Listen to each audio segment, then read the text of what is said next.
están, amigos? Bienvenidos a Punto Final. Hoy tenemos agenda llena. Vamos con varias investigaciones de nuestra unidad de investigación en Punto Final. Revelan, por ejemplo, detalles que tienen que ver con lo que ha ocurrido en el detrás de cámara de la confianza del gabinete Bellido, pero también quién está cuidando a Vladimir Cerrón. Es una investigación que va a provocar, estamos seguros, varios comentarios. Pero antes de eso, nos vamos con un reportaje de María Horna, que ha logrado convencer y conversar con la jefa del INPE. Esta semana, recuerden ustedes, la Unidad de Investigación de Latina logró acceder a manuscritos de Vladimiro Montesinos, donde pedía comunicarse todos los días por teléfono. Finalmente, en junio del 2021, tuvo comunicaciones telefónicas de 2 horas diarias. Al final, fue transferido al penal Ancón 1. Pero, ¿qué pasa con la cúpula de Sendero Luminoso, encabezada por Abimael Guzmán, que están en el centro de máxima seguridad de la base naval? ¿Va a cerrarse este centro? ¿A dónde irían? La propia jefa del INPE ha dicho que sería una irresponsabilidad en este momento trasladar a la cúpula de Sendero. Vamos con el reportaje. Miércoles 25 de agosto, 2 de la mañana. Una furgoneta del INPE escoltada por la Subunidad de Acciones Tácticas y la División de Operaciones Especiales de la Policía Nacional ingresa al centro de reclusión de máxima seguridad de la base naval del Callao. Agentes del Grupo de Operaciones Especiales del INPE se dirigen a la celda del reo Vladimiro Montesinos Torres para informarle que será llevado al penal de máxima seguridad Ancón 1.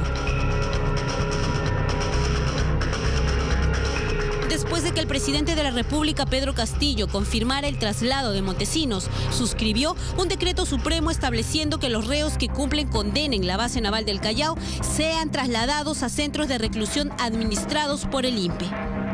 ¿Qué pasará con los sentenciados por terrorismo que se encuentran encarcelados ahí?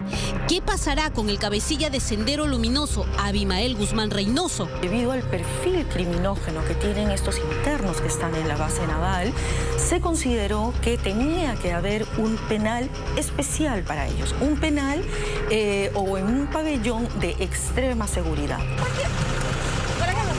Para ejecutar el traslado de Montesinos se cumplió con un protocolo de bioseguridad. Después de 30 minutos de viaje, el ex asesor presidencial bajó del vehículo cubierto con un mandilón, mascarilla y un gorro de material quirúrgico.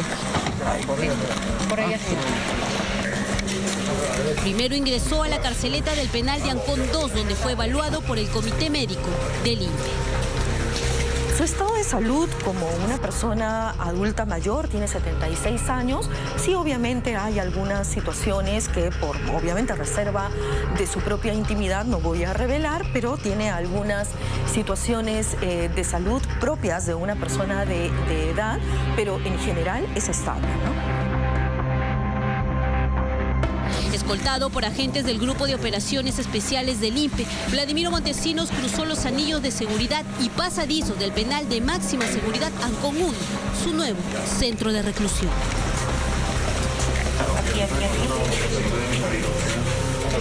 Él está en la etapa A de extrema seguridad y como tal le va a corresponder solamente 2 horas de patio, no le corresponden llamadas telefónicas, como no le corresponde a ninguna persona que está clasificada en el régimen cerrado especial.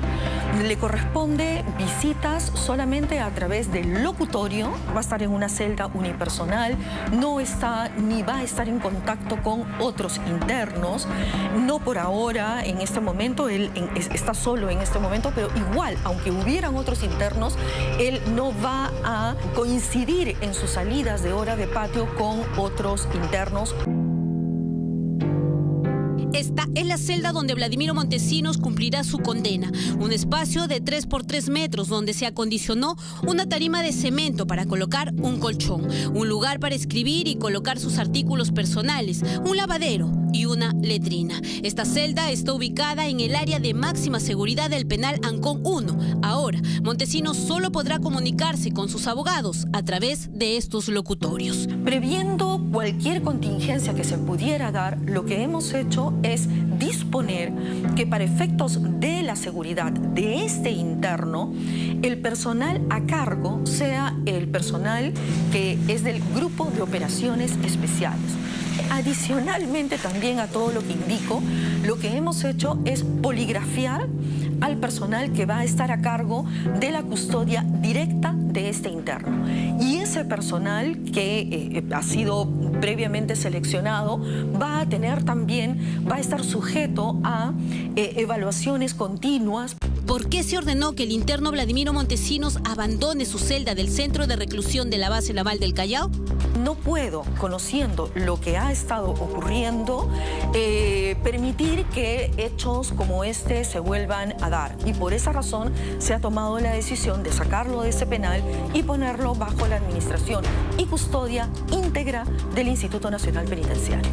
El pasado 24 de junio se revelaron audios de conversaciones entre el ex asesor presidencial y el comandante del ejército en retiro, Pedro Rejas. Según estas comunicaciones, el objetivo de Vladimiro Montesinos era sobornar a miembros del Jurado Nacional de Elecciones para que se aprueben los pedidos de nulidad por fraude que presentó el partido Fuerza Popular contra Perú Libre. Y es que justamente en ese penal, Montesinos había vulnerado todas las medidas de seguridad. Por eso yo entiendo que el INPE ha querido mover a él, porque los demás no han vulnerado la seguridad.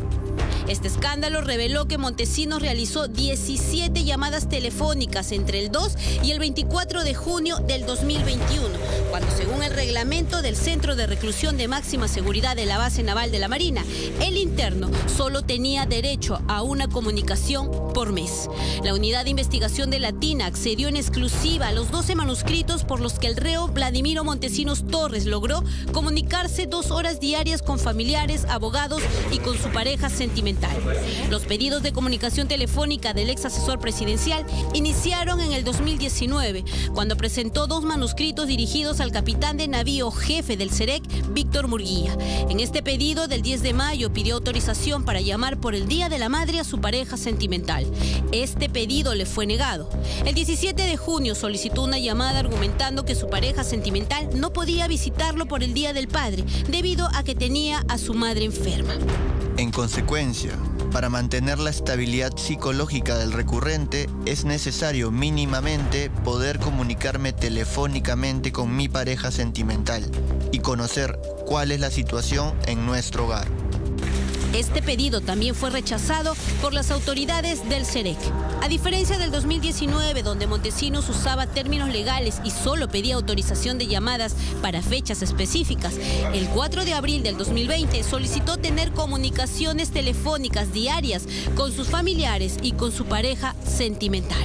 Así escribió: solicito a su digna jefatura se digne autorizarme para que diariamente pueda comunicarme con mi hija y familiares, así como con mi pareja sentimental, para ir haciendo con todos ellos un seguimiento sobre la evolución de la peligrosa enfermedad que nos ha conmovido a todos. 9 días después, el 13 de abril, el sentenciado Montesinos solicitó autorización para realizar comunicaciones telefónicas con 2 de sus abogados. Escribió: la doctora, ella es la única encargada de hacer llegar a la puerta 1 de la base naval los alimentos no perecibles, medicinas, útiles de aseo, ropa limpia que requiero en el CEREC. Durante el 2020, el ex asesor presentó 7 manuscritos para que se le autoricen más comunicaciones telefónicas. Según información brindada por la Marina de Guerra del Perú, estos petitorios fueron aprobados. Con estos permisos, Montesinos pasó a pedir ya no llamadas específicas, sino la renovación de las que le habían sido autorizadas. En su carta del 8 de enero de este año, incluso él mismo puso el horario entre las 4 y 6 de la tarde. Digamos, cambiarle el régimen que tenían de pedir una llamada cada 15 días y con autorización del jefe de CEREC, a cambiarle, a decirle todos los días, 2 horas, a quien tú quieras y sin vigilancia, eso es absolutamente irregular. O sea, Murguía ni nadie podía tomar esa decisión. El 29 de mayo pasado, el reo Montesinos solicitó que le renueven la autorización para realizar llamadas diarias en el mismo horario.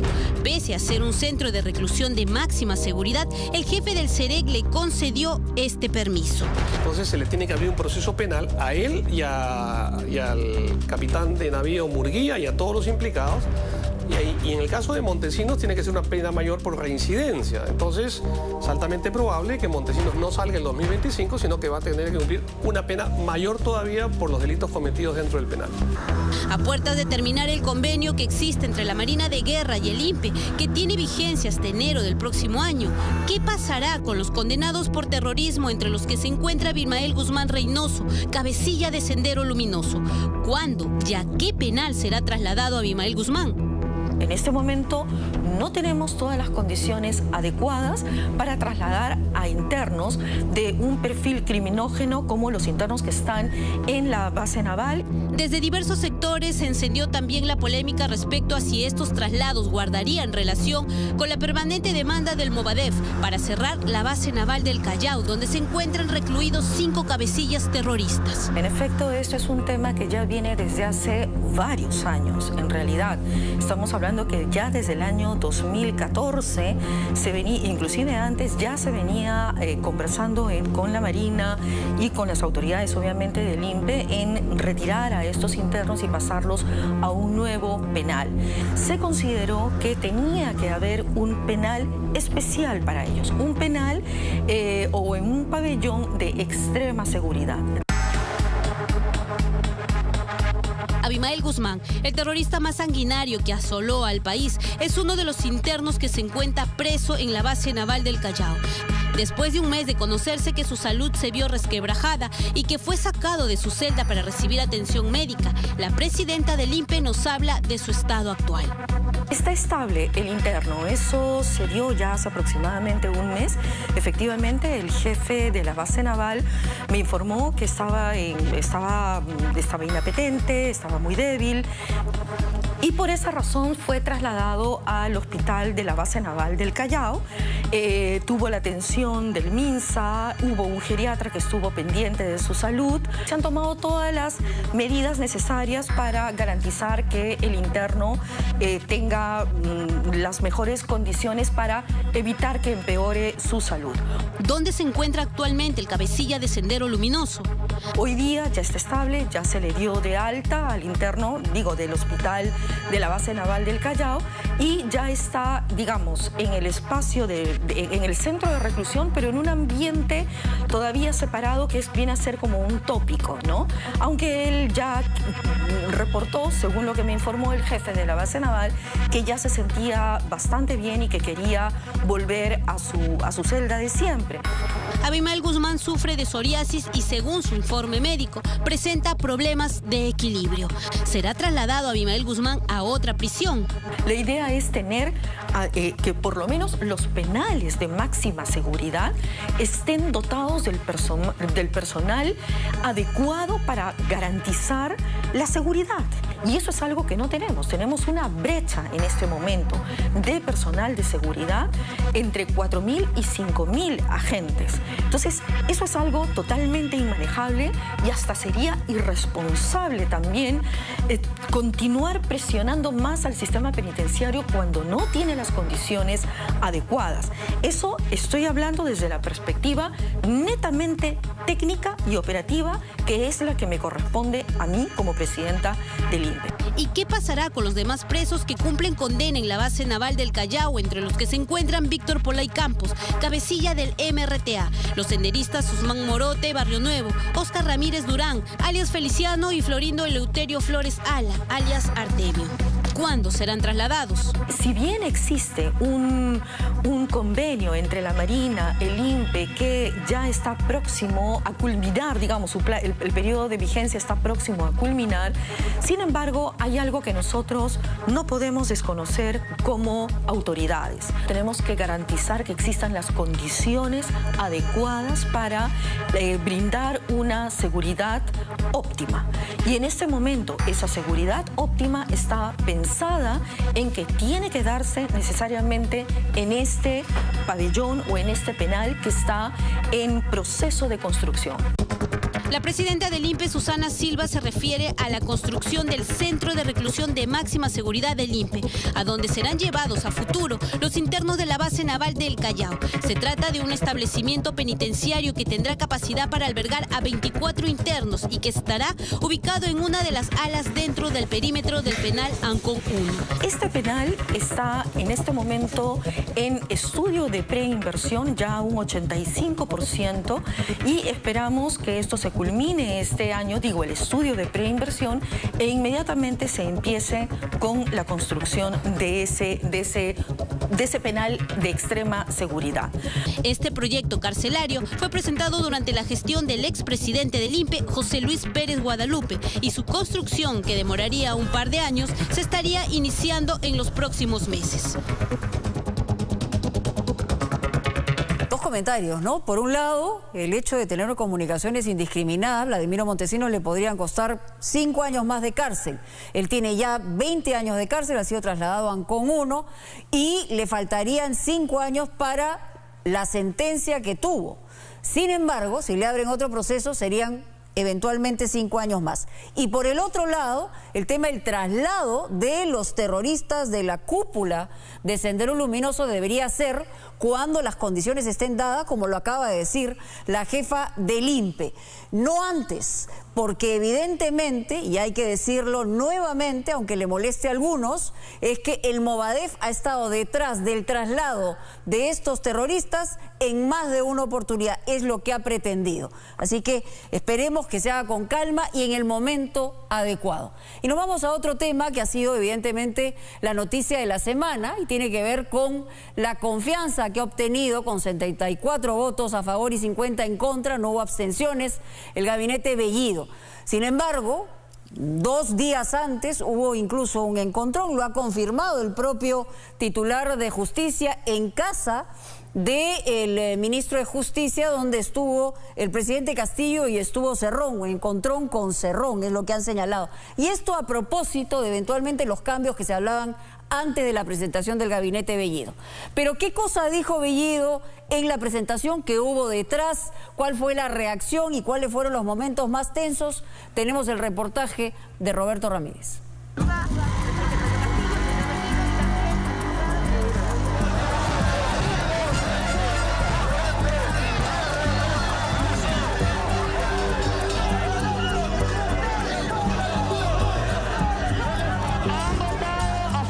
Cuestión de confianza, 73 congresistas, en contra 50, abstenciones 0. En consecuencia, ha sido aprobada la cuestión de confianza. Esta noche en Punto Final. Esta tarde se ha elegido quizás al gabinete más mediocre que hemos tenido en la historia. Ya se ha instalado el gabinete Bellido. Secretos, negociaciones, serias denuncias y todo lo que usted no vio en esta nueva y alucinante historia de confrontación política y social.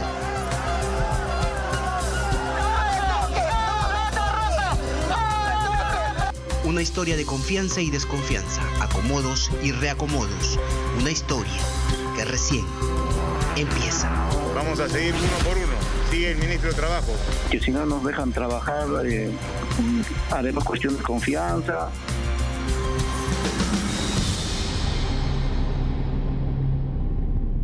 Gilatanacas, culanacas, camisaraki. Le agradecería, como se acordó con la mesa, por favor, se acordó con la mesa que usted lo iba a traducir. Le agradecería que lo traduzca inmediatamente, que no sea tan largo su exposición en quechua porque los demás no entendemos. Guayjicuna paraicuna. Constitución, artículo 48, ñin. En este Congreso nadie discrimina a nadie. Antes de que Guido Bellido empezara a hablar en quechua, antes de que la presidenta del Congreso le dijera que hable en castellano, antes de que mencionara a Paco Yunque, antes de que Perú Libre enviara un video de Bellido con sus hojas de coca, antes de que ocurriera todo aquello, el voto ya estaba oleado, chachado y sacramentado. Los números le eran favorables. Sí preocupa la influencia del comunismo en ciertos sectores.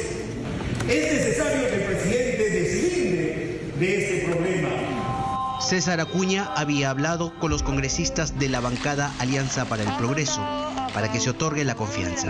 Solo 2 legisladores no estaban de acuerdo: la doctora Gladys Echaíz y el general Roberto Quiabra. Primer ministro, estamos en crisis. No ha presentado usted nada de lo que se esperaba para enfrentar esta crisis con medidas inmediatas y medibles. Solo generalidades.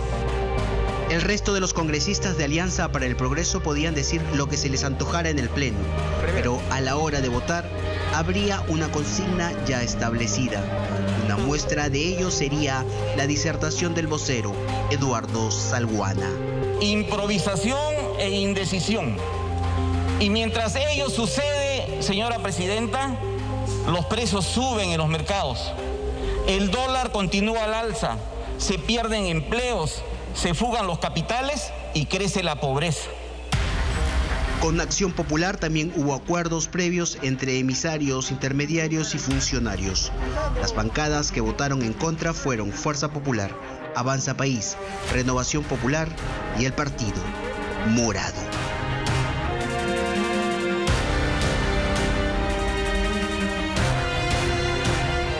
El presidente del Consejo de Ministros habló por más de 3 horas. Anunció que se crearán contribuciones en función de las sobreganancias en actividades extractivas. También indicó que se darán más funciones al Banco de la Nación. El Banco de la Nación proporcionará al ciudadano todos los servicios bancarios disponibles a tasas competitivas. Sobre la pandemia reiteró que el objetivo es vacunar a los mayores de 18 años este 2021. Dicen que lo que se ve, lo obvio, no se pregunta. En ese sentido, Bellido no mencionó la palabra Asamblea Constituyente en ningún momento y en ningún idioma.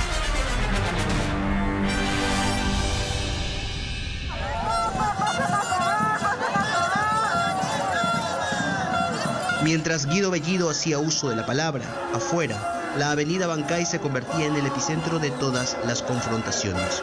Por un lado estaba el grupo que se manifestaba en contra del régimen de Pedro Castillo, y al frente estaban los que lo apoyaban.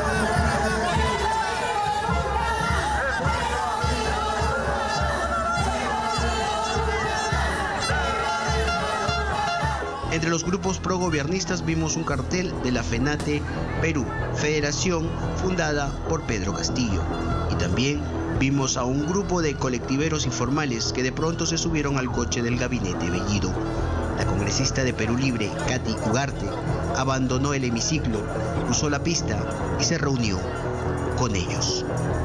Ellos tienen una situación de reclamos donde piden más que todo tener que agendar el tema de los transportes, donde a ellos les vulneran mucho en ese aspecto, y hemos quedado que vamos a organizar para una mesa de trabajo juntamente con los dirigentes y el ministro para que les escuche y tengan que ser atendidos sus necesidades. Estos choferes de esta Confederación Nacional de Transportistas, lejos de manejar la ira, chocaron contra los manifestantes opositores al régimen.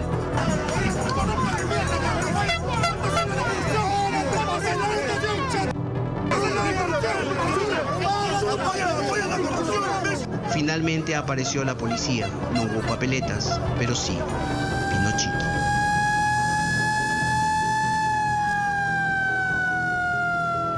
Luego de chocar aparatosamente contra los manifestantes opositores, estos transportistas informales intentaron impedir que los grabemos. Golpearon nuestra cámara e intentaron agredirnos.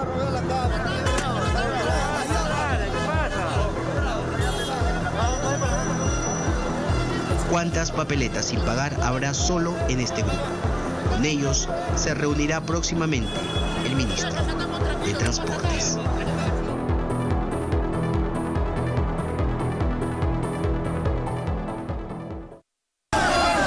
La violencia en la avenida Abancay reflejaba de algún modo lo que ocurría al interior del Congreso de la República. Siguen viviendo con el fantasma del comunismo en la cabeza. No vamos a aceptar que nos vengan a dar clases de democracia quienes cerraron este recinto con tanques un 5 de abril. Los tanques tomaron las calles del centro de Lima, luego del sorpresivo anuncio del presidente Fujimori de cerrar el Congreso y el Poder Judicial. Vamos a estar casi ya 29 años de la captura del asesino sanguinario, terrorista Abimael Guzmán. Del edificio ha sido un herido. Acá hay otro coche. Se está elevando un tanque. Acá hay otro coche de gasolina. Cuando el tiempo lograba que las heridas se vayan cerrando, vimos con estupor al señor Guido Bellido sentado allí, llamado Rojo, defender ardorosamente a una terrorista, Edith Lagos. De que le piden lo que en 30 años del neoliberalismo no han hecho, lo que en 200 años nunca ha hecho la derecha, le piden que haga un gabinete que apenas tiene un mes. El problema de la gran mayoría de izquierda es que frente a una cámara son los defensores de las mujeres, de las minorías, del Perú profundo, pero en la práctica, ¿qué hacen por ellos? En su alocución, la tercera vicepresidenta del Congreso, Patricia Chirinos, acusó al premier Guido Bellido de decirle en privado frases ofensivas e inapropiadas. No palabré, pues, señor Bellido, poco floro. La mujer peruana no se merece un premier que discursea sobre la defensa de nuestros derechos, pero que en privado, y lo recuerdo muy bien, las insulta o incluso es capaz de decirle a una mujer viuda que solo le falta que la violen. El tema propuesto por la oposición era el cuestionamiento que se hacía sobre la idoneidad de algunos ministros de este gabinete. Sin embargo, las discusiones se centraron en su mayoría en el uso del idioma quechua. Incluso el presidente de la República, Pedro Castillo, se sumó al debate. Pero si usted es designado el día de hoy como premier, como canillita, estoy seguro que si se va a hablar aymara, quechua, guajún al Congreso de la República, va a ser el primero papucheado.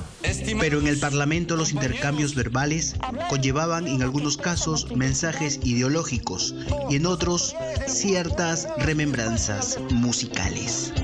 Pues ya no queremos ser inspiración de los años 80, señor presidente del Consejo de Ministros, por su intermedio, señora presidenta, de esas autoridades musicales que decían un terrorista, dos terroristas, un guerrillero, un emberretista. Ya no. Aquellos que no pensamos igual somos comunistas, somos terroristas.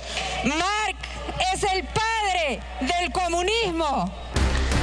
Este gabinete finalmente obtuvo una victoria muy endeble, si se tiene en cuenta que la misma es solo el inicio de una sinuosa historia que sin lugar a dudas continuará.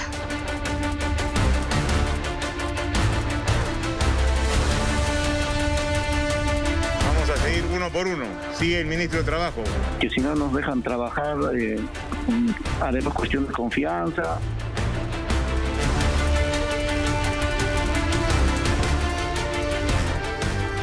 Bueno, sacar las garras con el tema de la cuestión de confianza. Lo que hay que decir también es, parece que no se descartan algunos cambios, por lo menos en lo que han adelantado representantes de APP, que aparentemente ha habido algún tipo de negociación. Vamos a ver si estos cambios de los ministros cuestionados se dan en los próximos días. Pero vamos a una investigación que ha hecho nuestro compañero Ángel Arroyo, donde se revela que el policía que cuida a Vladimir Cerrón aquí en Lima, y también cuando se va a Huancayo, se va a Junín, es un policía que está adscrito al gobierno regional de Junín, es decir, al actual gobernador.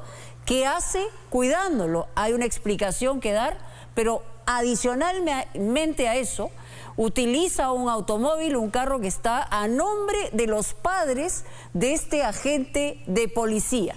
¿Qué cosa hay detrás y qué revela esta investigación? La compartimos con ustedes. Este hombre que vigila desde la sombra es un policía en actividad. Su nombre, Carlos Wilfredo Zárate Villalobos, un suboficial asignado a la seguridad del actual gobernador de Junín, Fernando Orihuela, pero que en realidad cumple otra función: resguardar y movilizar al líder del partido Perú Libre, Vladimir Cerrón. A pesar de no ser funcionario público, el fundador del partido de Lápiz goza de protección policial por parte de este suboficial de la policía, quien sigue sus pasos en Lima, a 300 kilómetros del lugar donde sirve. Mire, el suboficial Carlos Wilfredo Zárate Villalobos, desde el 1 de enero del año 2019, está asignado a la seguridad personal del presidente regional de Junín. ¿Qué hace un agente de la Dirección de Seguridad del Estado de la Policía resguardando a un condenado por corrupción? ¿Y cómo la camioneta de la madre de este policía terminó siendo utilizada por el fundador de Perú Libre? Si su presencia de está registrada en Lima es un aspecto que él tendrá que informar y dar cuenta como corresponde. Ya sería la Inspectoría General de la Policía Nacional quien investigue de existir tal irregularidad. ¿Quién es el brigadier Carlos Zárate Villalobos, hombre de confianza de Vladimir Cerrón? ¿Y cuáles son los contratos que han ganado sus familiares? Punto Final ha llegado a la ciudad de Huancayo, al incontrastable, tras el rastro de este policía en actividad. El hilo de la madeja nos llevó al suroeste del Valle del Mantaro, al distrito de Ahuac, ubicado en la provincia de Chupaca, en Junín. Ahuac es el lugar donde nacieron Vladimir Cerrón y el policía Carlos Zárate Villalobos, el personaje de esta historia. Ambos tienen una estrecha relación amical. Cerrón y Zárate son promoción del Colegio Santa Isabel de Huancayo. Aparecen fotografiados en diversas reuniones de su promoción. Aquí se ve a Zárate en una cena por el cumpleaños de Vladimir Cerrón. Zárate tiene el grado de suboficial brigadier y, según este documento policial, se encuentra en actividad y presta servicios a la Unidad de Seguridad del Estado de la 6ª Macrorregión Policial de Junín. En el papel, Zárate resguarda al gobernador Fernando Orihuela, también militante de Perú Libre, pero en la práctica desempeña otra labor. El 22 de julio del presente año, este efectivo policial fue captado en imágenes en Lima, a 300 kilómetros de su jurisdicción. Carlos Zárate Villalobos es el hombre detrás de Vladimir Cerrón, la persona en la sombra, quien luce un gorro color verde, cuya visera y mascarilla tapan el rostro. Ese día, Cerrón dio una accidentada rueda de prensa en la puerta de su partido, en la Avenida Brasil, en Lima.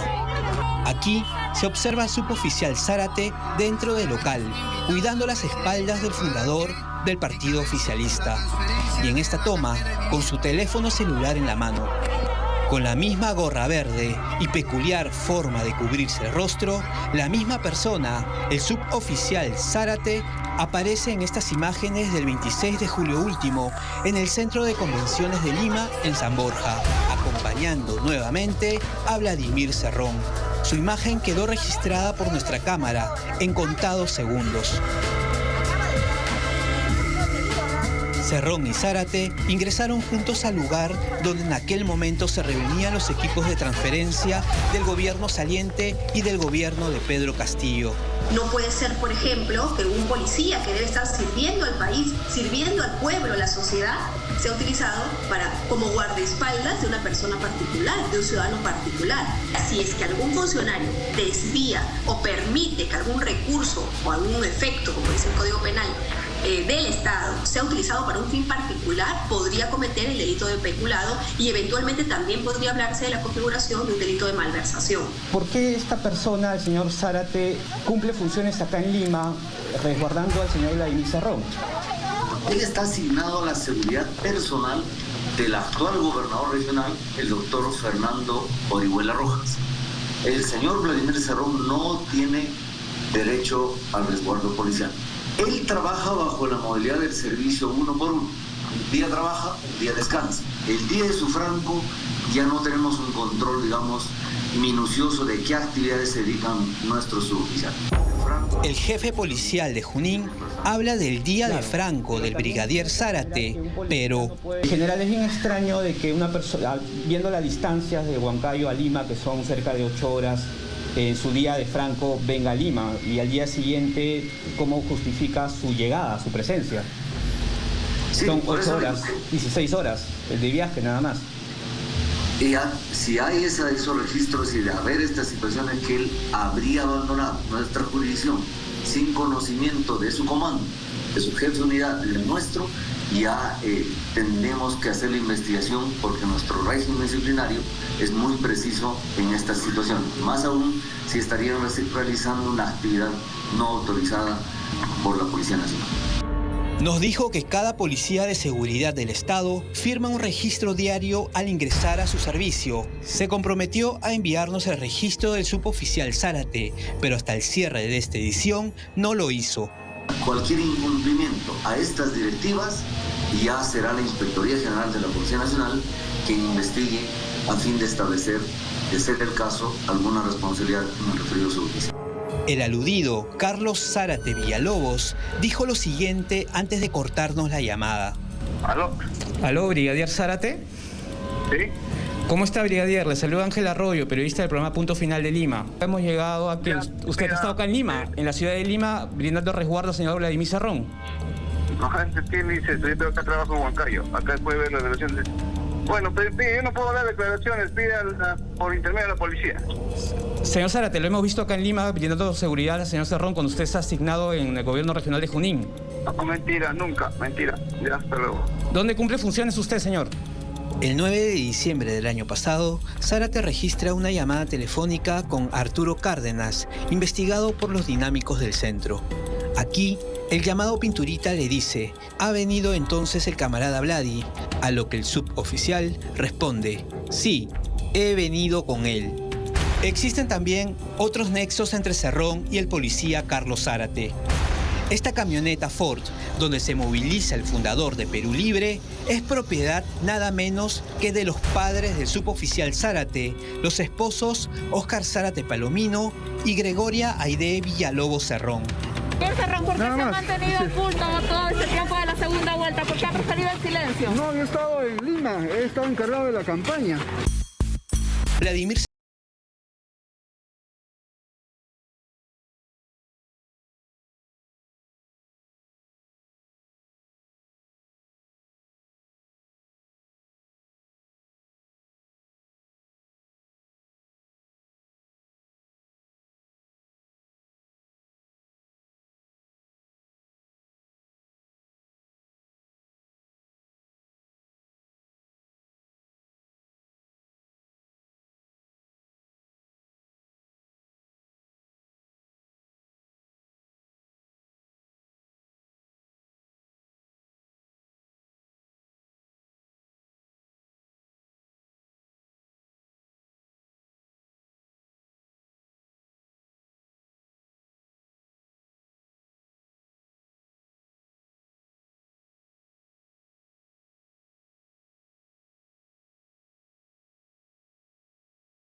Señora Aide Villalobos, hemos recorrido el lugar y hemos visto uno ripiado solamente en menos de 300 metros. Estamos ante una obra que cuesta más de 800.000 soles, pero que no tendría costo-beneficio. Ya en Ahuac, buscamos a los involucrados en esta historia. Señorita, disculpe, ¿conocerá la casa de la señora Gregoria? ¿Gregoria qué? Villalobos. Ella es mi prima. Ah, ¿su prima? O sea, estoy buscando a la señora y a su hijo Carlos Zárate. Por eso me han dicho que acá vive. No, joven, ellos tienen su casa en Huancayo. Pero ella está haciendo una casota acá atrás. La casota a la que se refiere es esta residencia en construcción, ubicada en la avenida Arenales, a unos pasos de la plaza de Aguac. Este es otro inmueble de la familia Zárate Villalobos, ubicado en el distrito del Tambo, en Huancayo. Aquí tocamos. Primero se asomó un joven desde la ventana y luego una señora que sería Aide Villalobos, aunque ella lo negó. Buenas noches, estoy buscando al señor Carlos Zárate. No sé. No se encuentra, ¿dónde lo puedo encontrar? No, no le podría decir. ¿Está en servicio? ¿O está de trampo? No le podría decir, yo recibí no. ¿Dónde está sirviendo el señor Zárate? ¿Qué dice? ¿En dónde está sirviendo? Aquí en su trabajo. ¿En dónde? No le podría decir. ¿Usted es su mamá? ¿Usted es la señora Aide? No. ¿No es su mamá usted? No. Desde Aguac, donde conocen a Cerrón y Zárate, nos dijeron: Su hijo Carlos creo son así con Vladimir. ¿Su hijo Zárate? ¿Carlos Zárate? ¿El policía? ¿Es un inmugre? Un inmugre. ¿Pero para el bien o para el mal? Ya, señorita, muchas gracias. Ellos quieren tener dinero con plata ajena. Ya te he dicho todo eso. Un policía dando resguardo irregular a un condenado por corrupción, que no es funcionario público, pero lidera el partido de gobierno. De por medio, hay muchas interrogantes que deberían ser respondidas por el Ministerio del Interior. Así es, efectivamente, él, el secretario nacional de Perú Libre. Efectivamente, son preguntas que debe responder el Ministerio del Interior, la policía también, salvo que el suboficial Carlos Zárate tenga el don de la ubicuidad para estar en 2 lugares a la vez, viajar 8 horas aquí, llegar a Junín, volver a Lima y, en fin, tener la posibilidad de no solamente resguardar eventualmente a su amigo, el señor Vladimir Cerrón, porque además no le corresponde, está adscrito al gobierno regional. A propósito de esto, precisamente la Corte Superior Nacional de Justicia Penal Especializada, en el requerimiento de allanamiento, en la investigación que hay de delitos de lavado de activos seguida contra Vladimir Cerrón Rojas y otros, ahí lo tenemos, señalan lo siguiente: sobre esta circunstancia, vamos a ir a la segunda parte de este documento, dice: se tiene la información aportada por el aspirante a colaborador eficaz número 04-2021, y en ese sentido, ya vamos a la tercera hoja y resaltamos lo siguiente: el financiamiento de viajes para Arturo Cárdenas Tobar, dice: todo ese dinero era proveniente de coimas de la emisión ilegal de licencias de conducir.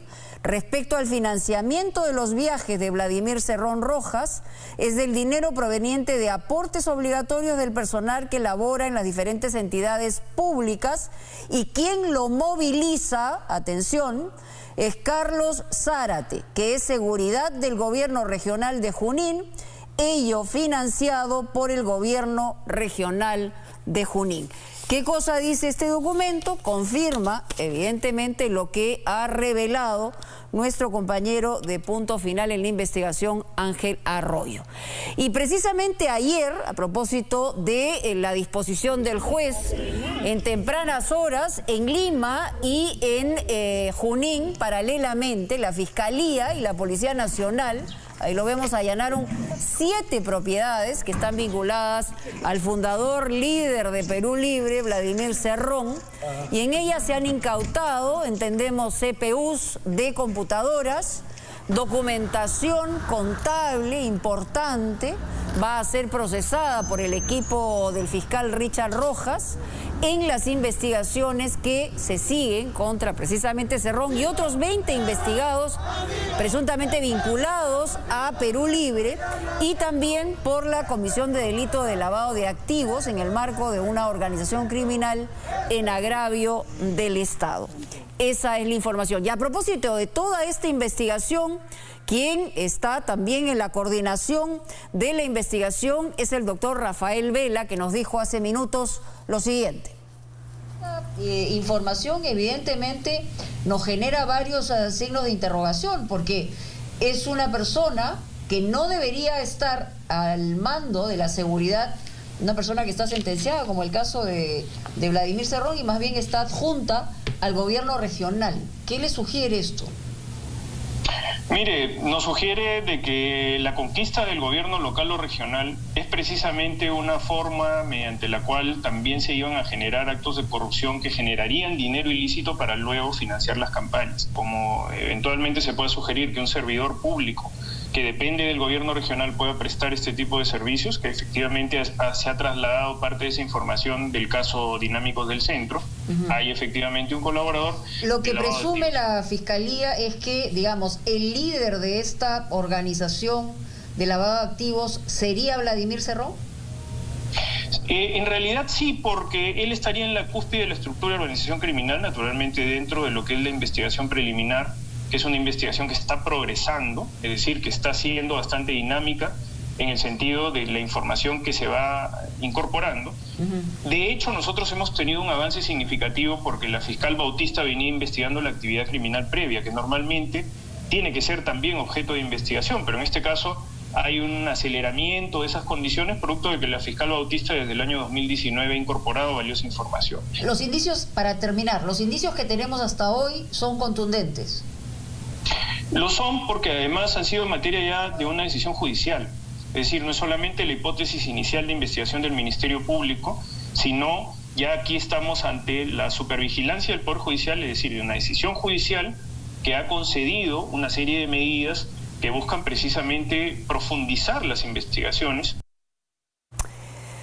Muy bien, y vamos a pasar a otra investigación que también estamos seguros va a generar repercusiones y tiene que ver con el vicepresidente de la Comisión de Justicia, y es precisamente el congresista José María Balcázar Zelada, que es congresista de Perú Libre. Él fue decano del Colegio de Abogados de Lambayeque y hay una investigación abierta en el sentido siguiente, que en su cuenta bancaria personal en ese momento se habrían encontrado 900.000 soles que estaban vinculados a los pagos que tienen que ver por los profesionales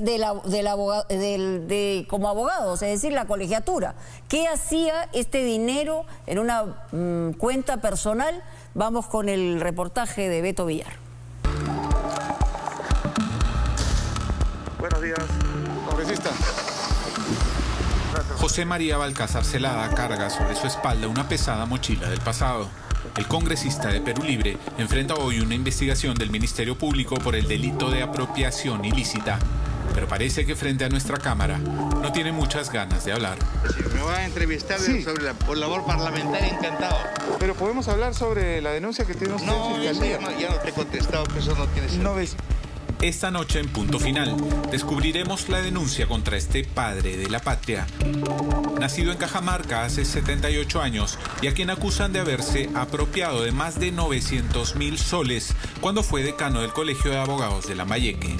La pregunta es, ¿y dónde está todo el dinero que depositó en sus cuentas personales? Esta es la cuenta donde me indicaron hacer el depósito para mi colegiatura. No hay libro de actas, no hay libros contables. Le hemos mandado cartas notariales para que venga a rendir cuentas.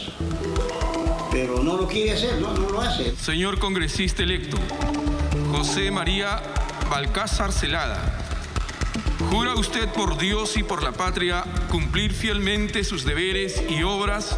Por el pueblo de Lambayeque y del Perú y por mi familia, sí, juro. La hoja de vida del legislador de Perú Libre nos dice que es un abogado con maestría y doctorado por la Universidad Pedro Ruiz Gallo de Lambayeque, a la que el año pasado la SUNEDU negó la licencia por no cumplir con las condiciones básicas de calidad. Ha investigado por años diversos aspectos de la función judicial. El poder del dinero, el dinero habla. Aquí lo vemos precisamente en una ponencia sobre delitos contra la administración pública, citando a Jorge Luis Borges para hablar sobre corrupción. Porque se cantaba el tango Cambalache y la Argentina de Otelquita precisamente en esos tiempos, como era el manejo de los vivos que llegaban a poder hacer los ricos. Y el tonto, el idiota es aquel gil que él decía, aquel que trabaja con un laburo y para ganarse un pan. Los vivos se apoderan del poder. Sigue igualito, vigente. Balcázar fue además vocal supremo provisional en Chiclayo y Lima por muchos años, hasta que en 2011 el Consejo Nacional de la Magistratura le quitó el puesto a raíz de un caso de inconducta funcional.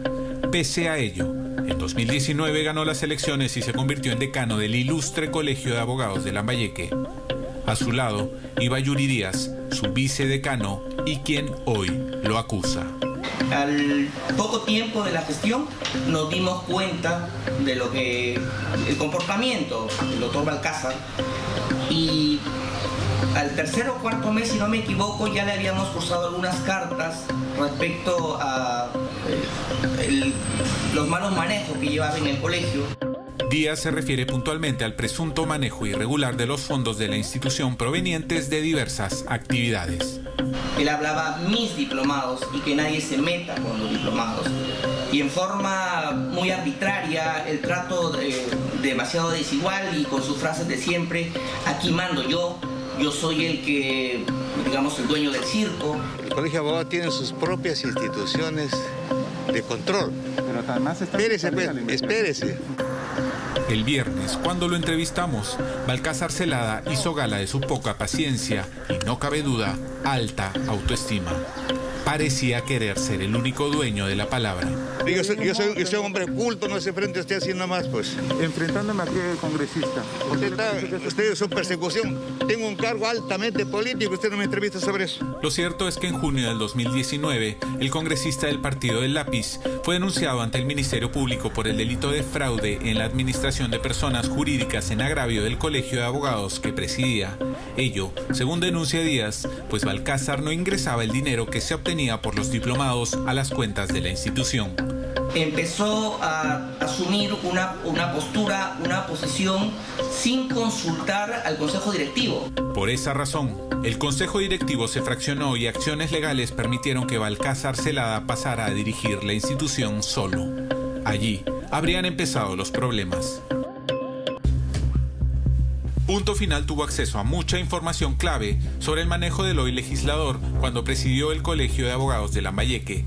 Comprobantes de pago, mensajes y testimonios sobre transferencias de dinero a sus cuentas personales ocurridas el año pasado. Yo deposité a la cuenta del señor José María Balcázar Celada el día 5 de agosto del 2020. Estos son solo algunos vouchers de pago, cada uno por 1.510 soles, transferidos a una cuenta bancaria a nombre del congresista. Carolina Ciesquén es una abogada chiclayana que realizó el pago luego de que la secretaria de Balcázar le informara el proceso para obtener su colegiatura, sin la cual no podría ejercer la abogacía. Pues no son muchos hombres que he estado derivado a la cuenta personal y no a la cuenta del colegio de abogados. Entonces eso nos generaba mucha desconfianza. Por norma, el dinero del Colegio de Abogados debe ser recaudado en una cuenta de la institución. Hacerlo de otra forma es violar las reglas. Cuando yo me acerco a caja del Colegio de Abogados a realizar el pago, porque así me indicaron, la señorita que encontré ahí me indica que el pago ya no se realiza en caja, sino que ahora el pago se debe realizar en una cuenta bancaria. Sí, ella en un POSI me apunta el número de cuenta, la entidad financiera que era Caja Trujillo, y me apunta a nombre de quién estaba la cuenta, que era el doctor Balcázar Celada. Ambos casos formarían parte del extraño forado de dinero que hasta hoy el congresista José María Balcázar no habría podido sustentar, y que se enmarcaría en el delito de apropiación ilícita por el que hoy se le investiga, es decir, tomar indebidamente dinero, bienes muebles u otros objetos, y cuya pena llega a los 10 años de cárcel. Díaz, quien fue decano interino este año tras la salida de Balcázar, realizó un contundente informe contable en las cuentas del Colegio de Abogados. Lo que halló, dice, fue sorprendente. Todo el 2020 hay un movimiento, o sea, un depósitos en sus cuentas bancarias, porque abrió 2 cuentas personales en la Caja Trujillo por un monto de 932.000 soles aproximadamente. El dinero, agrega Díaz, habría venido de los pagos de las colegiaturas de cientos de abogados del norte peruano, como los ya expuestos. Yo creo que más o menos hablamos de unas 500 colegiaturas, 500 a 600 colegiaturas.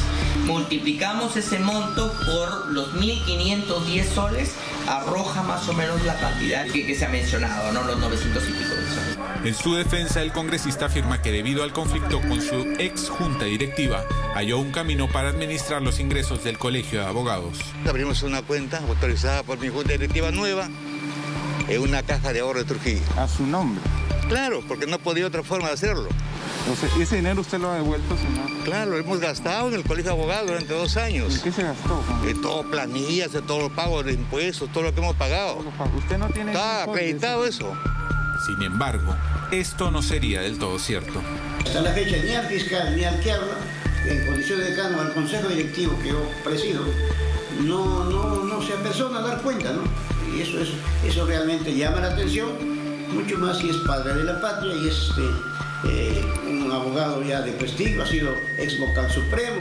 Hasta el momento, según Carlos Martínez, actual decano del Colegio de Abogados de Lambayeque, Balcázar no habría entregado información sobre la forma como se gastó el dinero que fue a parar en sus cuentas. Muy buenos días, doctor Balcázar.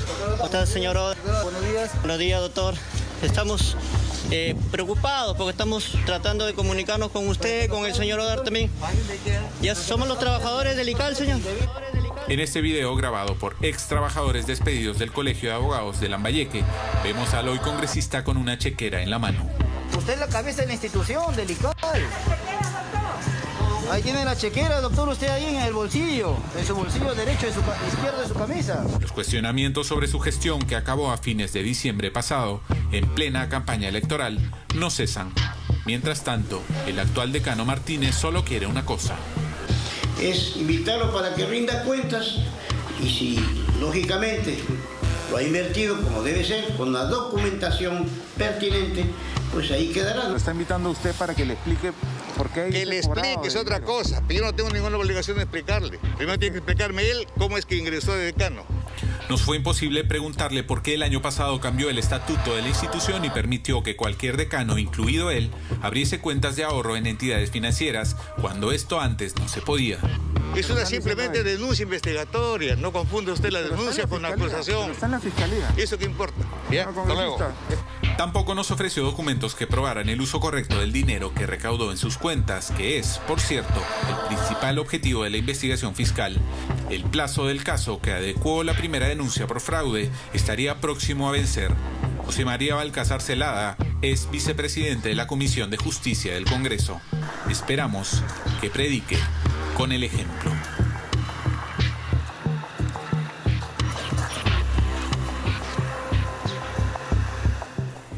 Nada menos que vicepresidente de la Comisión de Justicia, y en realidad está bajo escrutinio. Es un representante del país y hoy más que nunca debe ser auscultado por la prensa, no porque tenga un alto cargo público, como le ha dicho a nuestro compañero Beto Villar. Tiene que responder nomás, y finalmente en una cuenta bancaria personal no debería haber estado ese dinero, y ojalá que tenga la posibilidad de argumentar lo necesario para que esos dineros se hayan utilizado de manera correcta. Pero tenemos precisamente una respuesta que nos ha dado a propósito de la investigación que hizo Ángel Arroyo en relación al agente de seguridad que cuida a Vladimir Cerrón. El ministro del Interior le ha respondido inmediatamente. Juan Carrasco Millones dice que desde el Ministerio del Interior y la policía no hay ninguna disposición de darle protección policial a personas que no son autoridades.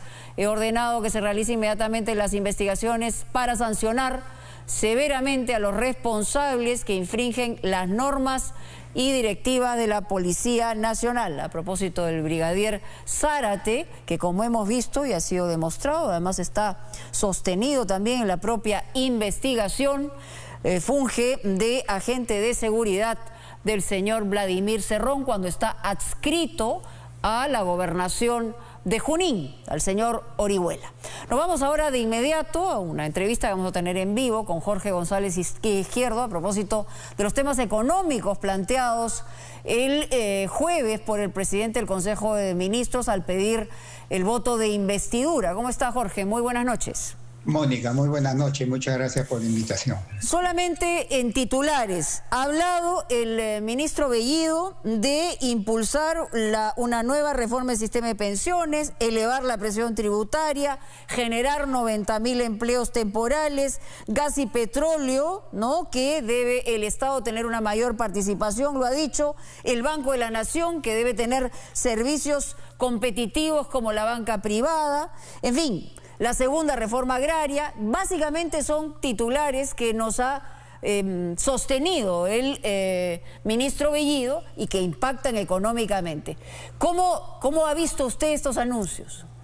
Mira, es un conjunto de intenciones, ¿no? Y que se basa mucho, yo creo que han caído en un exceso de asistencialismo, Mónica. En circunstancias cuando hay un problema muy grave de salud, por ejemplo, es bueno dar algo de asistencialismo. Todos los países, hasta Estados Unidos, te ha dado una especie de bono, ¿no?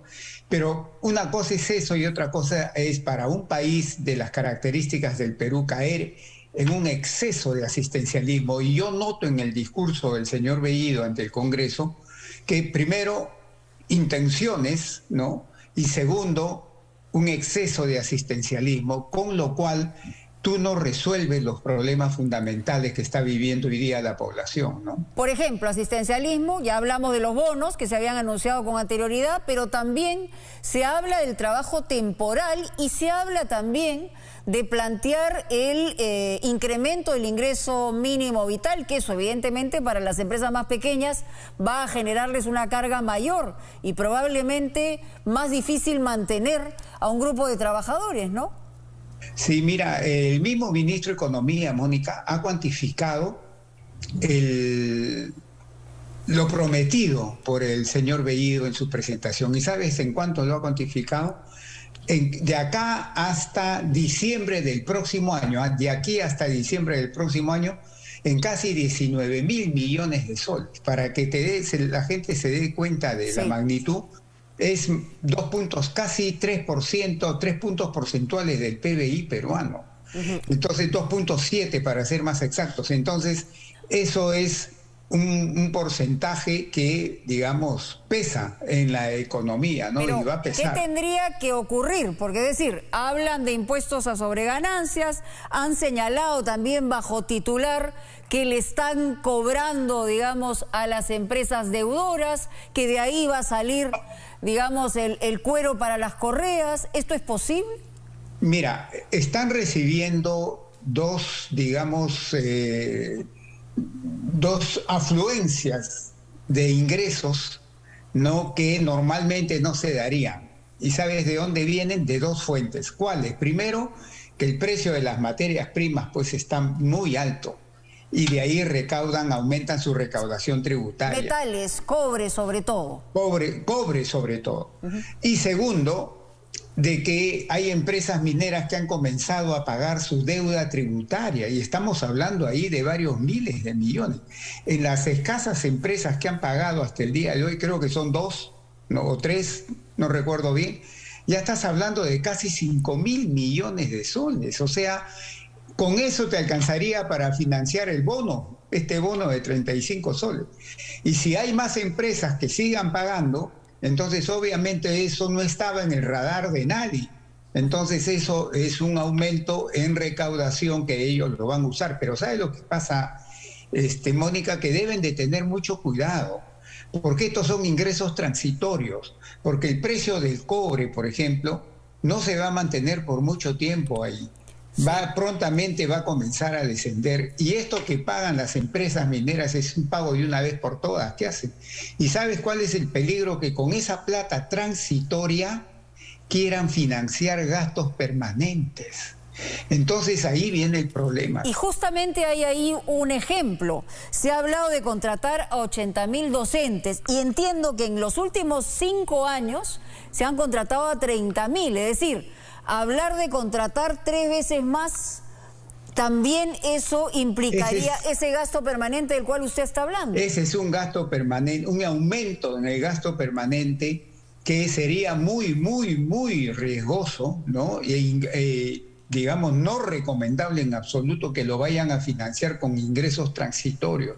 Por eso, este aumento en el ingreso que están teniendo corriente, ellos tienen que analizarlo bien para que todo lo que sea transitorio financie gastos transitorios, pero no cometan el error de financiar gastos permanentes, porque ahí entran en problemas. O sea, no hemos salido aún de la pandemia, eventualmente puede venir una tercera ola, ¿y cuánto tendríamos que estar creciendo para que evidentemente podamos financiar todo lo que se está anunciando? Porque se han incluido construcción de trenes, se ha incluido un montón de otros anuncios que ha hecho el primer Bellido, ¿no? La nueva carretera central, que son más de 10.000 millones de soles, ¿no? Claro, en varios años, ¿no? Que eso ya estaba acordado de gobierno a gobierno en el gobierno de Sagasti, ¿no? Sí, pero yo ahí te quiero decir rapidito con ese respecto. Esta idea, Mónica, viene de los años 90, no es nueva. Y en esa época de los años 90 se quería hacerlo con el sector privado internacional que estaba dispuesto a financiar eso. Yo no sé por qué ahora lo quieren hacer 100% con plata del Estado, ¿no? Pero regresando a tu pregunta, yo creo que el crecimiento económico que podría sustentar todas estas promesas y las que van a venir, porque esto es el inicio, las que van a venir, desde mi punto de vista, por lo menos 6% al año de crecimiento. 6% al año de crecimiento. Y si a eso le añadimos lo que no ha ratificado en esta oportunidad, que quieren incrementar 10% para salud, 10% para educación, cosas que podrían ser inmanejables en una circunstancia como esta, ¿no? Habría que ver ahora que van a presentar el presupuesto, habría que ver ahí cómo están presentando las cosas, pero obviamente, mira, Mónica, ya la historia del mundo y del Perú, la historia económica del mundo y del Perú te dice que las políticas económicas hay que evaluarlas en base a resultados, no en base a intenciones. Ya, pero en todo caso las intenciones en este momento, por lo menos, es que no haya más incertidumbre en el tema económico. Todavía no se ha nombrado a los miembros del directorio del Banco Central de Reserva. Ha habido una foto amical, digamos, con el presidente Castillo, del presidente del BCR, Julio Velarde, pero no se ha vuelto a hablar del tema. ¿Qué otros signos deberían haber para que evidentemente acompañe al anuncio esto, no? Algo muy puntual y yo creo que es el más importante hoy día.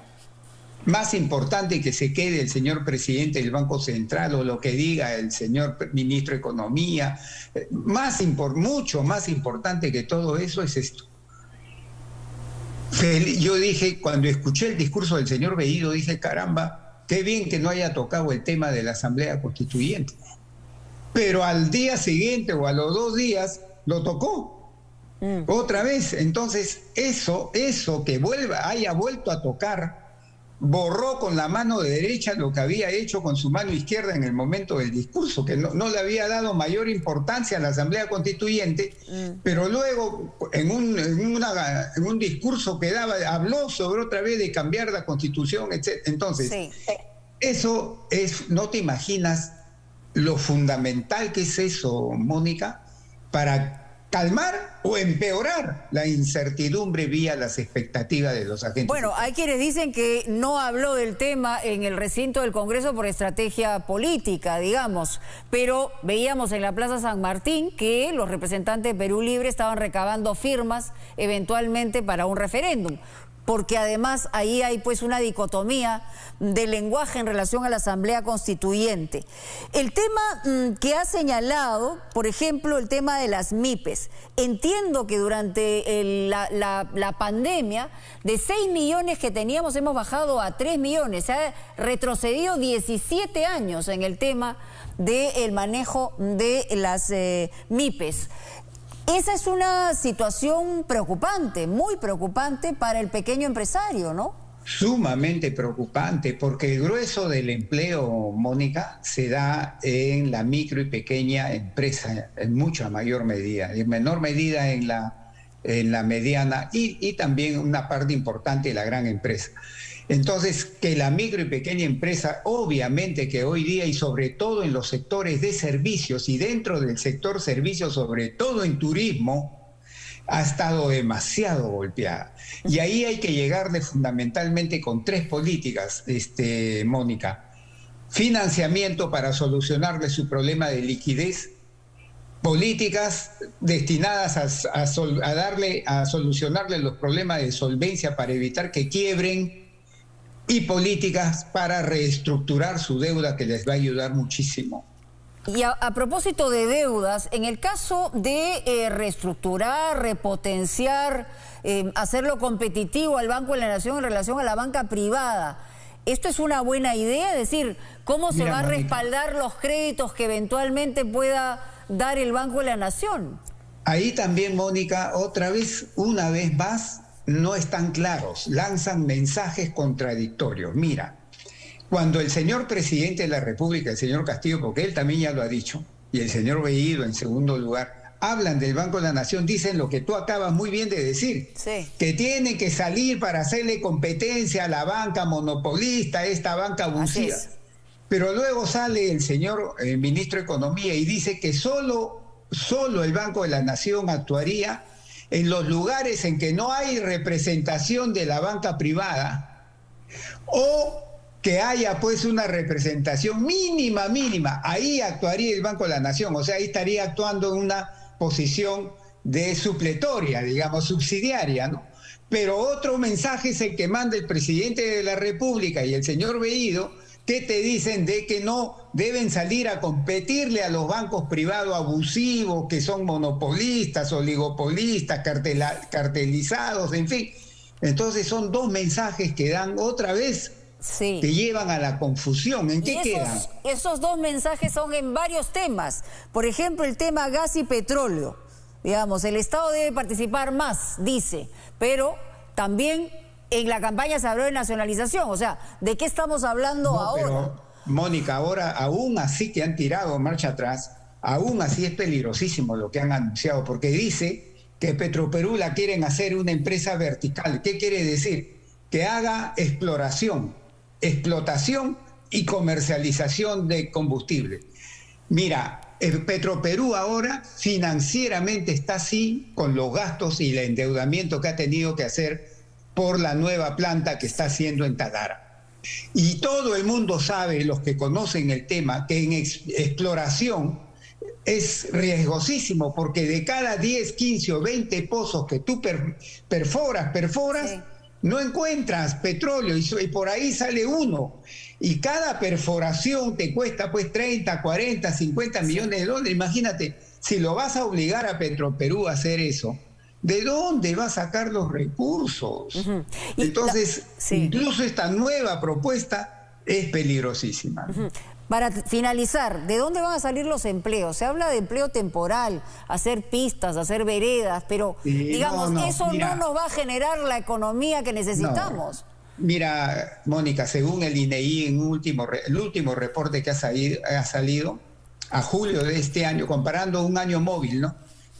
A julio, todavía a nivel nacional se necesitan recuperar 2.200.000 puestos de trabajo adecuadamente productivos para llegar al nivel que teníamos antes de la pandemia. 2 millones. Y la única forma que eso, Mónica, se consiga es primero con inversión privada, no pública, porque la inversión pública te crea empleo transitorio, la inversión privada te crea empleo más duradero. Y segundo, con un alto y sostenido crecimiento de la producción, porque si no crece la producción, el empresario no está pensando en contratar trabajadores. Sí, pues en realidad las promesas se las puede llevar el viento, pero la economía nos hace aterrizar en lo que verdaderamente requerimos. Muchas gracias, como de costumbre, a Jorge González Izquierdo por estar con nosotros. Tenemos que hacer una pausa, amigos, tenemos mucho más revelaciones. ¿Qué está pasando con estos casi 40.000 ahorristas que han visto esfumarse los ahorros de toda su vida? Ya regresamos con ese tema y mucho más. No se vayan. La comunidad japonesa en nuestro país. AELUCOP fue fundada hace más de 40 años al amparo de la conocida asociación Estadio La Unión, AELU, uno de los emblemas de la comunidad japonesa en nuestro país. ¿Cómo llegó a este triste final una cooperativa que ocupaba el tercer lugar entre las más grandes del Perú y que era el orgullo de los Nikkeis? La SBS apunta a este señor, Ruyer Miguel Ceballos Jataqueda, hasta octubre del 2020, gerente general de la cooperativa. Es 12 del día a 3.800 metros sobre el nivel del mar en una chacrita de maíz recién cosechado en Huancavelica. La hora en que un niño peruano, hijo de una campesina analfabeta en este terruño llamado Colcabamba, en la mismísima entrada del Braem, debe asistir a sus clases diarias. Hablemos en quechua. Ñujapa suti Abel.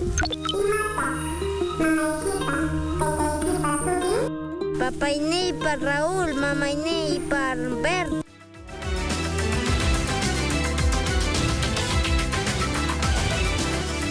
Muy bien, lo que hemos anunciado, es decir, alrededor de 38.000 ahorristas han perdido en este momento prácticamente los ahorros de toda su vida. Y estamos hablando a partir del anuncio de la Superintendencia de Banca y Seguros, que declaró en insolvencia una cooperativa que era muy conocida, Aelucop.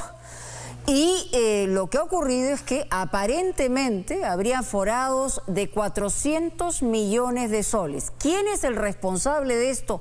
¿Qué posibilidades hay de que los ahorristas puedan encontrar alguna respuesta respecto a este tema? Carlos Hidalgo, en el reportaje, nos da información. Es una pena por cada una de las personas que han sido afectados por esta situación, por este fraude, estafa masiva a miles de asociados. Judy Terrones Nacacado es psicóloga y tiene 51 años. El dinero de su jubilación anticipada lo tenía depositado en la cooperativa Aelucop. Ahora convive con el temor de haberlo perdido todo. ¿De cuánto dinero estábamos hablando? Alrededor de 100.000 soles. Pienso yo que se han burlado de las personas. Esto yo ya desde hoy día en la mañana lo veo como un robo. Carlos Ganajo Shiro tiene 54 años y padece de insuficiencia renal crónica. Parte del dinero que tenía depositado en Aelucop lo iba a destinar para tratar su penosa enfermedad. Hoy la perspectiva es sombría.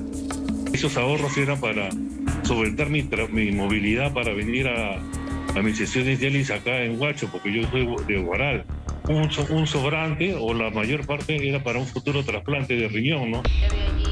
Verónica Nacarino Arango es profesora del Colegio La Unión, que le pagaba su sueldo y sus beneficios laborales a través de la cooperativa. Hoy no sabe qué será de su CTS. De la noche a la mañana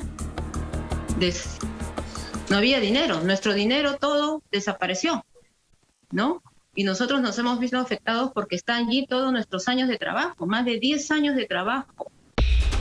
Judy, Carlos, Verónica son algunas de las miles de personas que se han visto afectadas por las presuntas irregularidades perpetradas en la cooperativa Aelucop, que esta semana fue intervenida por la Superintendencia de Banca y Seguros. El ente de control encontró un forado de 400 millones de soles, la pérdida total de su capital social y reserva cooperativa. Son operaciones muy grandes las que se realizaban. Hay una sola operación que tenía 100 millones, una sola. Cuando lo lógico también sería, en una cooperativa de ahorro y crédito que normalmente se dedica a personas, ¿no? Que los préstamos pues sean a personas o a empresas pequeñas o emprendimientos pequeños, ¿no? Aelucop fue fundada hace más de 40 años al amparo de la conocida asociación Estadio La Unión, AELU, uno de los emblemas de la comunidad japonesa en nuestro país. ¿Cómo llegó a este triste final una cooperativa que ocupaba el tercer lugar entre las más grandes del Perú y que era el orgullo de los Nikkeis? La SBS apunta a este señor, Ruyer Miguel Ceballos Jataqueda, hasta octubre del 2020, gerente general de la cooperativa. Se está refiriendo a empresas. A empresas, sí, efectivamente. Que tienen una relación o un vínculo claro y establecido con dirigentes de la cooperativa. 8 de ellas tienen vínculos con la cooperativa. ¿Con el señor Ceballos? En algunos casos, sí. Se habrían dado millonarios créditos a empresas inmobiliarias, presumiblemente vinculadas a altos funcionarios de la cooperativa. Créditos aprobados sin que se validara la capacidad de pago del deudor.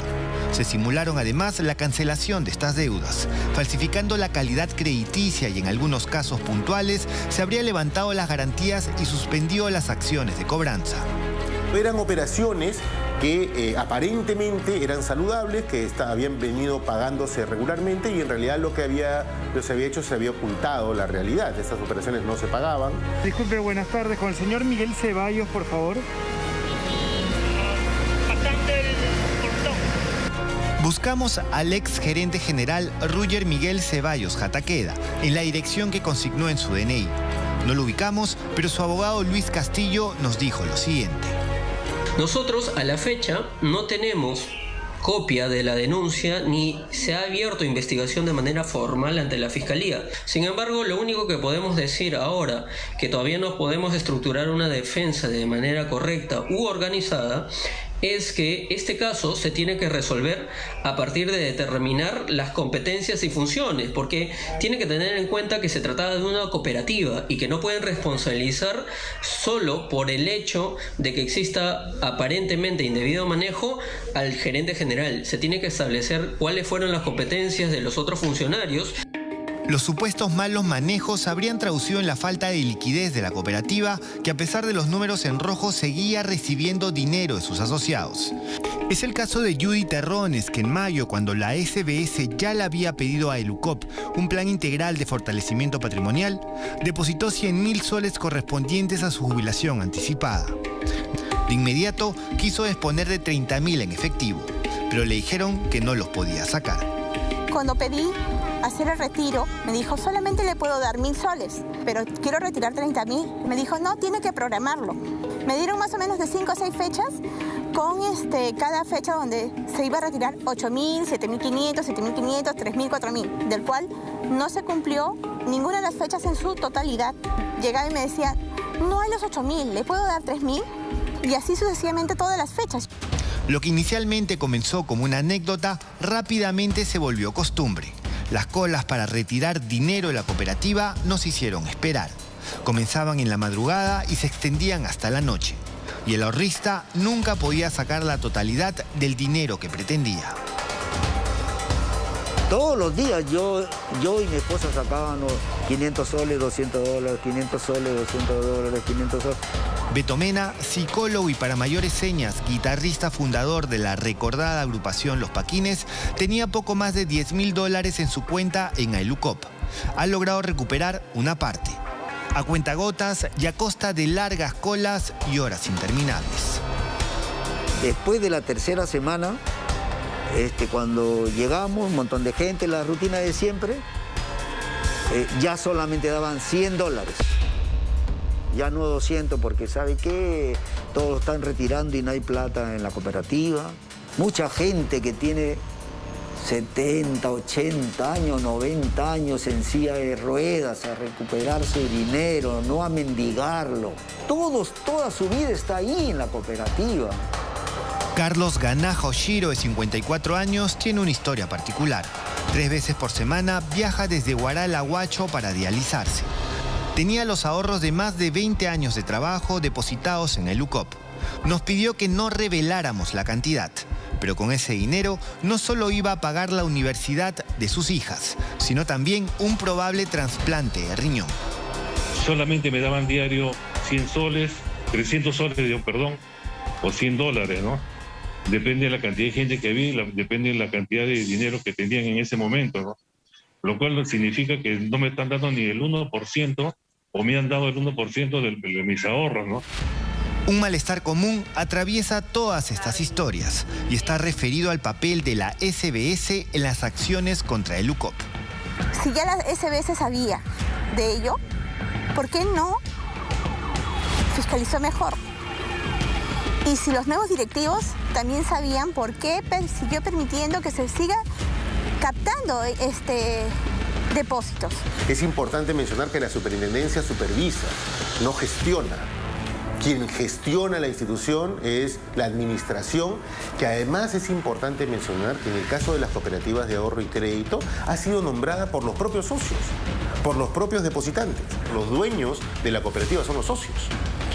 ¿no? Y es importante que los socios se involucren en el funcionamiento de su cooperativa. Sí, pero eso suena a endilgarle la responsabilidad a los socios que obraron de buena fe. Para nada, en absoluto. Simplemente, pero hay que de alguna manera tratar de involucrarse con el tema, como lo haríamos cualquiera de nosotros. Desde hace 2 décadas, la SBS buscaba que el Congreso le diera potestad para poder supervisar a las cooperativas.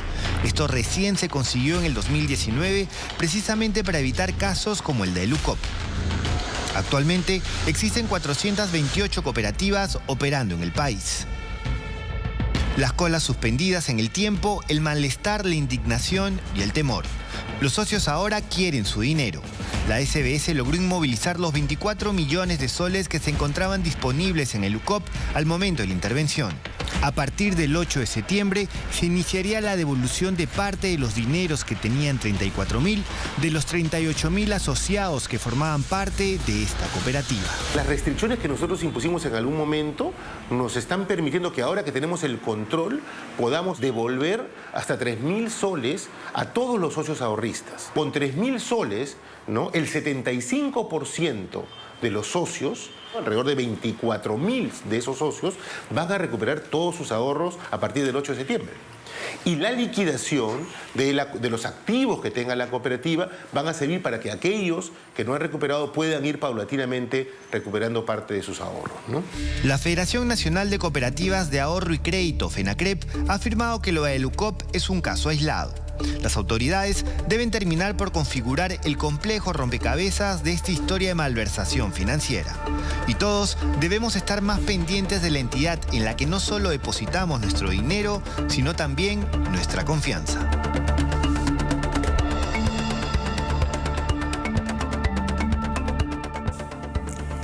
Dramática situación para muchos, en realidad, que confiaron en esta cooperativa. Vamos a regresar con una noticia que es alentadora, un reportaje que le vamos a poner Kipi, que es este androide creado por un huancabelicano, por un maestro. Ya se lo contamos. Esto se debía a 3.800 metros sobre el nivel del mar en una chacrita de maíz recién cosechado en Huancavelica. La hora en que un niño peruano, hijo de una campesina analfabeta en este terruño llamado Colcabamba, en la mismísima entrada del Braem, debe asistir a sus clases diarias. Hablemos en quechua. Ñujapa suti Abel. Papainé para Raúl, mamainé para Bert. Vamos ahora con este reportaje que francamente es inspirador en una situación adversa probablemente para muchos niños y para un profesor, el profesor Walter Velázquez, quien ha creado a Kipi. Kipi es un androide, una robot que le enseña a los niños en medio de la región más alta de Huancavelica. ¿Cómo lo hace? Fabricio Escajadillo nos cuenta la historia. Hablemos en quechua. Ñujapa suti Abel. Papainé para Raúl, mamainé para Berta. Esto se debía a 3.800 metros sobre el nivel del mar en una chacrita de maíz recién cosechado en Huancavelica. La hora en que un niño peruano, hijo de una campesina analfabeta en este terruño llamado Colcabamba, en la mismísima entrada del Braem, debe asistir a sus clases diarias. 6 por 5. Pero asistir a clase en estos tiempos de pandemia y de colegios cerrados con una prodigiosa salvedad. Hola Kipi, soy Raquel y te voy a hacer unas cuantas preguntas. Puntos cardinales de la región Huancavelica. Los puntos cardinales de la región Huancavelica son por el norte, Junín, por el sur, Ayacucho y por el oeste, Ica. Muy bien, Ayacucho e Ica. En medio de la pandemia que estamos viviendo y de la falta de clases presenciales de nuestros alumnos en todo el país, una auténtica proeza en la educación peruana está ocurriendo ante nuestros ojos aquí, en la lejana Colcabamba, en la provincia de Pampas, Tayacaja, en Huancavelica. Un profesor de secundaria aquí ha creado auténtica inteligencia artificial, tecnología peruana para el mundo, llamada Kipi. ¿De dónde eres? Yo soy el pueblo de Colcabamba, Tayacaja, Huancavelica. ¿Quién es tu papá? Técnicamente, ese sería el profesor Walter Velázquez Godoy. Tampoco es para tanto. Como que tampoco es para tanto. No, tranquila. Te voy a desenchufar. A ver, canta en quechua.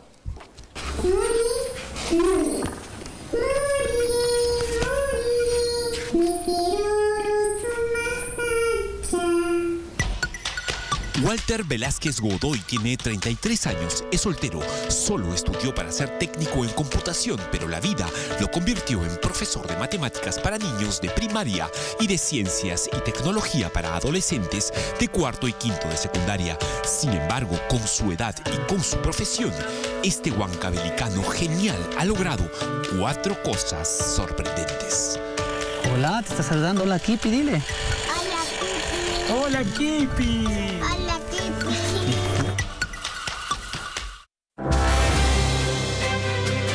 Recibió las palmas magisteriales en 2017 por sus avanzadas técnicas para educar niños que viven en zonas campesinas y ganaderas del Braem. Fue nombrado hijo ilustre de Huancavelica en 2019. Es el primer y único colcabambino becado en la mejor universidad de ingeniería del mundo, el Massachusetts Institute of Technology, el MIT, donde estudia online estudios de doctorado en robótica e inteligencia artificial. Y por último, tras haber escrito un arduo algoritmo que convirtió a Kipi, su robot, en un invento sin parangón en nuestro país. ¿Cómo te crearon? Te explico. Mi cabeza era una radio vieja que ya no funcionaba. Primero lo que empecé es reparando radios. Por la radio podían escuchar algún programa de Aprendo en Casa o algún otro programa, pero la radio es muy fría, entonces me encontré con una mamá y me dice, profesor, ayúdame, no sé leer ni escribir, ¿cómo ayudo a mis hijos de en casa? Entonces en el momento pues la mente se abre un poco, puede salir un robot, mira, aquí le podemos poner una cabeza, le podemos poner creo que eso es su cuerpo. A la siguiente semana ya desarrollamos lo que viene a ser piernitas, o en realidad ruedas para que se pueda mover. Acá es el prototipo de cómo podríamos poner una pantalla o un celular. Empezamos poniéndole un celular justamente y empezamos con 20 palabras. ¿Qué hay en tu cerebro robótico? Aún no puedo explicarte todos mis secretos. Kipi es una robot de 20 GB de memoria con pantalla táctil y con su propio panel para cargar energía solar. Un niño le puede hacer preguntas de conocimiento y ella puede contestar en español, pero también en quechua. Sí, o sea, acá hay 98 experiencias de aprendizaje. Por ejemplo, ella sabe la historia de nuestro pueblo y nosotros no vamos a estar de acá 200 años y vamos a dejar una carta acá en el laboratorio. Cuando los alumnos de acá, el 2200, agarren esa carta, digan, enciende a Kipi y ella les va a contar la historia de nuestro pueblo. Una delicada pieza de robótica que, en las alturas de Tayacaja, Huancavelica, responde en 1 o 2 segundos a más de 400 preguntas sobre matemáticas, gramática, historia, botánica o anatomía. Video 1. Entonces ella ha captado su sistema, te va a mostrar las partes más hermosas del Perú. Un invento que puede narrar cuentos o declamar poesías, que canta y baila. Tendría que tener un brazo donde pueda hacer, pues, de repente, pueda coger un vaso, puede escribir. ¿Por qué no puede hacer la clase escribiendo en la pizarra? O sea... Y que para existir su creador, el profesor Velázquez, solo necesitó de un salón aquí, en Colcabamba, en el 3er piso del Colegio Antúnez de Mayolo, en donde dictaba clases a más de 120 alumnos antes de la pandemia. En esta área de la escuela ha armado su laboratorio con productos de segunda mano, chips y sensores de voz y movimiento donados por una empresa privada. Aquí lo que sobreabunda es inteligencia y mucho talento. ¿Cómo es eso que Corea del Sur se quiere llevar una Kipi para allá? Nos llamaron, nos comunicaron y Kipi va a aparecer en el canal estatal, va a aparecer en varios programas y los coreanos puedan apreciarlo porque les ha gustado algunas funciones. ¿Y usted cómo ha percibido que los alumnos están año y medio después de no ir a clases? Debe haber retrocedido un poco. Extrañan su colegio, su escuela, ¿no? Y la interacción entre sus amiguitos, sus compañeros, el aula. Y encima que todavía hay que cerrar brechas. Hay comunidades que no tienen internet, radio, televisión. ¿Cuántas? Acá hay 23 comunidades. El 40% todavía tiene dificultades de cierre de brechas de eso, ¿no?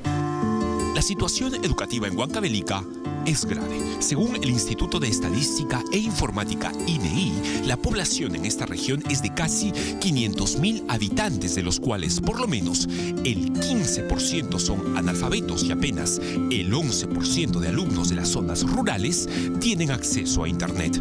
Y si nos reducimos a Colcabamba, este poblado de 11.000 habitantes, la situación es todavía peor. Las evaluaciones nacionales del Ministerio de Educación nos muestra de que de cada 10 niños, 3 comprenden lo que leen y de 1 a 2 resuelven problemas de matemáticas. Así es. ¿De 10? Así. ¿Y solo uno puede...? 1 a 2 resuelven problemas de matemática y de 2 a 3 comprenden lo que leen. Colcabamba es la capital hidroenergética del Perú, pero ya mis amigos me dicen que se va a convertir en la capital tecnológica del Perú por Kipi.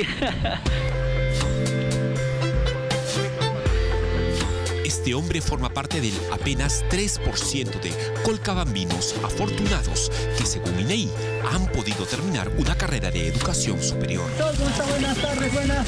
Y vamos, si le sacó provecho. ¿Cómo estás? Ahí está el robot, atrás está, mira. Este espacito han acondicionado para... Acá están haciendo, digamos, mientras vayan clases presenciales. Claro, son visitas domiciliares que se hace para reforzar, ¿no?, los aprendizajes, porque el acceso a internet, radio y televisión es complicado. ¿Tus hermanos están mejor, peor? Bueno, la mayor parte en el desempeño, que ellos necesitan el apoyo de los maestros, no se lleva a cabo como debe ser.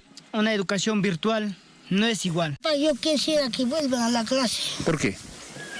Pero en el colegio, papá, no es mi chiquito. ¡Aprovecha y cuida rápido! Acá tendremos 2 preguntas, 2 retos tenemos. A ver, fuerte. ¿Podemos ser amigos y conversar? Claro que sí. ¿Cómo te llamas? Me llamo Abel. Él, uno de los indesmayables maestros que ama su profesión y que pone su genio al servicio de sus alumnos, que estudian en aulas sin luz ni agua y que aún no han vuelto a clases. Mañana lunes, el profesor Walter Velázquez y el colegio donde enseña, el único de Colcabamba, recibirán nada menos que la visita del ministro de Educación, Juan Cadillo, quien llegará hasta aquí para conocer a Kipi. Es probable que esta compleja iniciativa pueda ser replicada en otras escuelas del país donde la señal del Internet todavía sigue siendo un sueño.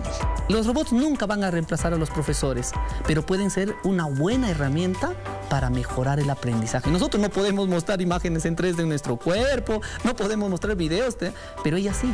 No podemos multiplicar, hacer operaciones tan fuertes, digamos, más adelante, pero ellas sí. Kipi, palabra en quechua que significa cargar, en alusión a la manta colorida que las madres huancavelicanas usan en sus espaldas para llevar a sus bebés. Asimismo, Kipi carga su panel solar, ese con el que ya no necesitará estar conectada más a un servicio eléctrico que muchas veces en las lejanías de nuestra patria no existe.